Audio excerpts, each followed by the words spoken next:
Hello friends and welcome to the Southern Mountain Kitchen. Today we're going to make a chocolate chip dump cake.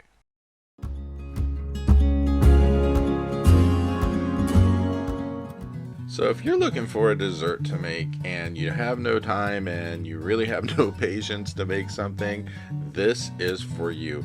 Literally the four things you see on my counter are all it's going to take to make this, and it is so easy to do. There's literally nothing to this. I mean, you literally can mix this up in less than 5 minutes and get it in the oven, and it tastes amazing. I mean, this has got such a fudgy consistency. It's such a great tasting thing, and with all those chocolate chips, you can't go wrong. So you're going to need to preheat your oven to 350 degrees because this is going to bake for about 35 to 40 minutes depending on how hot your oven gets. You will have to check it along the way to make sure that you don't overcook this. You really just want to cook it until the sides of the cake pull away from the actual container you're baking this in. I'm using like one of these Pyrex dish things. Mine's 9 by 13, I believe. You want to spray this with some non-stick cooking spray. The best thing about this is we're going to mix up all these ingredients right here in this baking dish, and that way you don't even have to clean up mixing bowls or anything like that. So we're going to take a cake mix and pour it in here. Now with mine, I'm using a chocolate fudge cake mix. So you're going to put the whole cake mix into the bottom of this container and then kind of spread it out a little bit to where it's kind of even to side. And then on top of this, we're going to use just your everyday chocolate pudding mix, and we're going to pour that over top. And you could probably substitute any kind of chocolate pudding. If they had like a dark chocolate pudding mix or whatever, you could change it up. I just use straight out chocolate pudding mix. And then on top of this, we're going to use some milk chocolate chips. Now we're going to get one of these regular packs, and we're going to put about 3/4 of this into our dish right now. So go ahead and just put it all through there and reserve the rest of it because it's going to go on top after we mix everything up. So go ahead, if you have something to move this around with, just make sure it's distributed. And then we're going to add 2 cups of milk.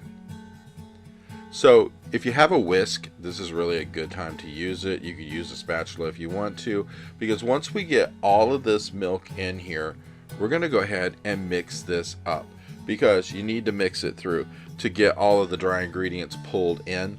But like I said, the best thing about this is you're going to do this right here in the baking dish. You don't have to go through all that trouble of doing all of this mix the dry, mix the wet, pour them all together and put them into this. This is it. You're really just going to have to clean up a couple of things here. So we're going to do this, keep mixing it through until this all combines into one fudgy lump of stuff. And if you get stuff around the edges of your baking dish as you're doing this, it's perfectly fine, because I did, and then I ended up wiping it off before it went into the oven because I didn't want to go in there and come out looking messy. So go ahead and mix this until you pull everything in.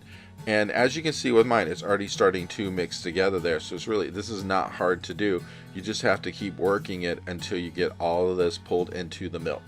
So all your dry ingredients are mixed through, the chocolate chips are mixed through, and everything is going to look like this. And like I said, I did wipe my edges when I was done. And then we're going to take the remainder of the chocolate chips and sprinkle over the top of this. So you should have had like 1/4 of a bag left. And that's going to be a lot on top of here. But all of those chips add to this like fudgy consistency that have like the best taste. And this, if you are wanting chocolate, is the way to go, because this is like so much chocolate going on. But it has the best taste, and then you serve this warm, it's amazing. And you can reheat the leftovers in the microwave to keep them warm to make them taste great. Put it into the oven, as I said, at 350 degrees for anywhere from 35 to 40 minutes, and you get back something like this, and this is so good to eat and so easy to make. I hope you liked this video. If you did, please like and subscribe. And if you get a chance, check out my cookbooks, which are available in bookstores worldwide. The first is about everyday cooking. The second is all about baking. Have a great day.